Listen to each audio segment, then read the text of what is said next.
Last week, a 24-year-old named Jessica checked out at Target. Her cart had $180 worth of items, nothing extravagant, clothes for work, some household basics. At checkout, a button appeared on the screen. Pay in 4 interest-free payments of $45. Sounded reasonable. She tapped it. Affirm approved her instantly. No credit check, no paperwork, just 4 automatic payments spread over 6 weeks. Easy. Except she'd already done this 11 times in the past 3 months. Different stores, different amounts, all adding up. This video is about how Buy Now, Pay Later went from convenient payment option to predatory debt trap, and why the companies offering it don't want you doing the math. Let's start with what Buy Now, Pay Later actually is, because the marketing makes it sound like free money. Companies like Affirm, Klarna, Afterpay, and Sezzle let you split purchases into installment payments, usually 4 payments over 6 to 8 weeks. The first payment happens at checkout. The rest get automatically charged to your debit card or bank account every 2 weeks. No interest if you pay on time. That's the pitch. The reality is more complicated. Here's how these companies make money if they're not charging you interest. 3 ways. First, merchant fees. The store pays Affirm or Klarna a percentage of your purchase, usually 2 to 8% depending on the retailer and the product category. That's higher than credit card processing fees, which run about 1.5 to 3%, way higher. Retailers accept it because BNPL increases conversion rates. Studies show that offering Buy Now, Pay Later at checkout increases average order values by 20 to 30%. People spend more when they can split the payment. The psychological barrier of a $200 purchase disappears when it's presented as 4 payments of $50. Second income source is late fees. Miss a payment, and you get hit with fees that range from $7 to $25, depending on the company and your state's regulations.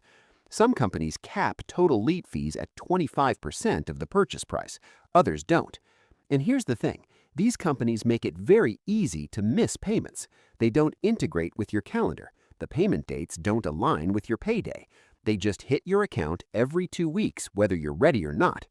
If you've got multiple BNPL loans running simultaneously, you're tracking payment dates for Affirm, Klarna, Afterpay, and whoever else, all hitting different bank accounts on different schedules. Third income source is interest on longer-term plans. Those zero-interest 4 payment plans are the gateway. Once you're in the ecosystem, these companies start offering you longer payment plans with interest, 6 months, 12 months, 24 months. The APR on these plans can hit 30% or higher. That's credit card territory, but it's marketed as a payment plan, not a loan, so people don't think of it as debt. They think of it as budgeting. Now let's talk about what happens when you use BNPL regularly. Jessica's situation is typical. She started using Affirm for one purchase, a $120 coat she wanted but didn't want to pay for all at once, 4 payments of $30, manageable. Except 2 weeks later, she's at another store and sees the BNPL option again. Why not? It worked last time. Another $80 in 4 payments of $20. Now she's got 2 payment schedules running. A month later, she's got 5 different BNPL plans active. Total amount owed, $680 spread across multiple companies, hitting her bank account at random intervals throughout the month. Here's where the debt machine kicks in. Traditional credit cards show you a total balance. You see the number, you know what you owe. BNPL fragments your debt across multiple apps and multiple companies. You owe Affirm $180, Klarna $95, Afterpay $140, Sezzle $60. Each app shows you what you owe them, but there's no consolidated view, no total debt number, no utilization percentage, just a bunch of small payments that seem manageable in isolation, but add up to significant monthly obligations. The psychological trick is powerful. 4 payments of $25 doesn't feel like $100 of debt. It feels like $25. Your brain anchors on the installment amount, not the total purchase price. Retailers know this. That's why they highlight the installment amount in huge font and bury the total price in fine print. They want you thinking in terms of $15 payments, not $60 purchases. And unlike credit cards, which require you to make a conscious decision to pull out the card and swipe, BNPL is embedded in the checkout flow. It's one button, one tap, instant approval. The friction is gone. Every purchase decision becomes a micro decision about a small payment, not a macro decision about debt.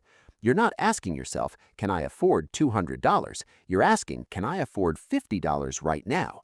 The answer always feels like yes. The regulatory environment makes this worse.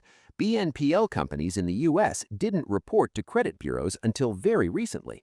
That's changing now, but for years you could rack up thousands in BNPL debt and it wouldn't show up on your credit report at all. Which sounds good until you realize it means two things. First, lenders approving you for a mortgage or car loan have no idea you're already carrying $2,000 in installment debt. They can't factor it into your debt-to-income ratio.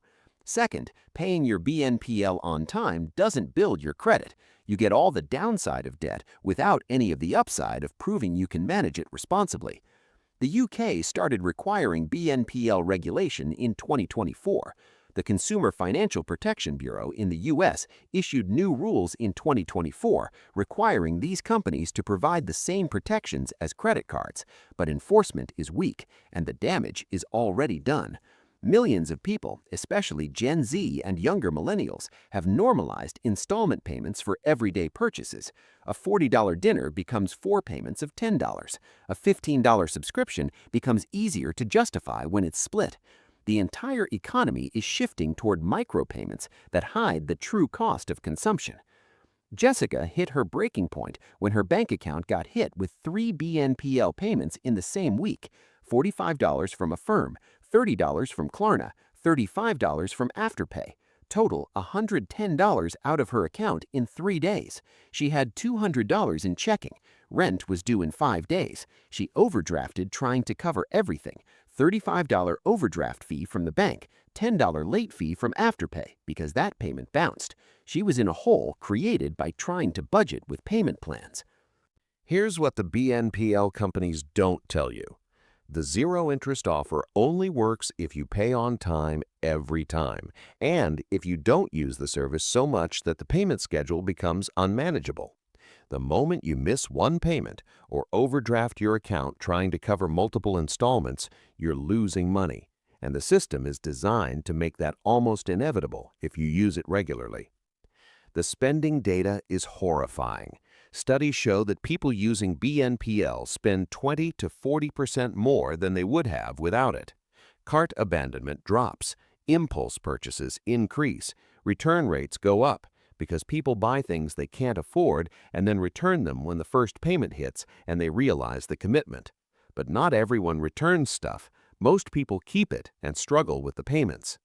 The average BNPL user has 3 to 4 active payment plans at any given time.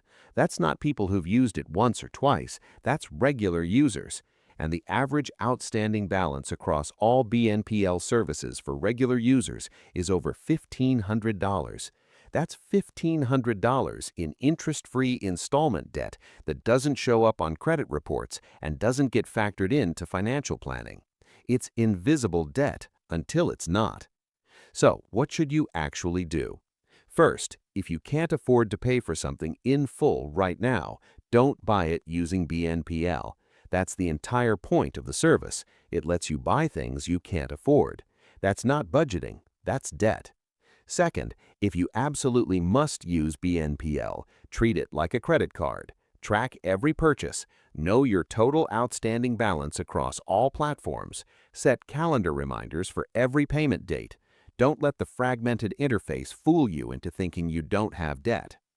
Third, never have more than one active BNPL plan at a time. The danger multiplies when you're managing multiple payment schedules. One plan with 4 payments is manageable. 5 plans with 20 total payments spread across 6 weeks is a recipe for missed payments and overdrafts. Fourth, check if your bank offers overdraft protection or low balance alerts.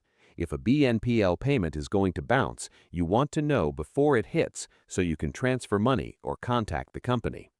Fifth, start budgeting in real dollars, not installments. If something costs $100, that's the number that matters, not the $25 payment. Ask yourself if you'd diet if you had to pay the full amount today. If the answer is no, don't use BNPL to justify it. Sixth, watch for the upsell to interest-bearing plans. Once you're using BNPL regularly, these companies will start offering you longer payment terms with interest. Decline them. If you need 6 months to pay for something, you can't afford it. Jessica deleted all the BNPL apps from her phone. She paid off her remaining balances over 2 months. She started using a budgeting app that tracks actual spending, not installment schedules. She realized she'd been spending about $400 more per month than she thought because the BNPL payments didn't feel like real purchases. Once she saw the total numbers, the pattern was obvious. Buy now, pay later had turned manageable spending into fragmented debt.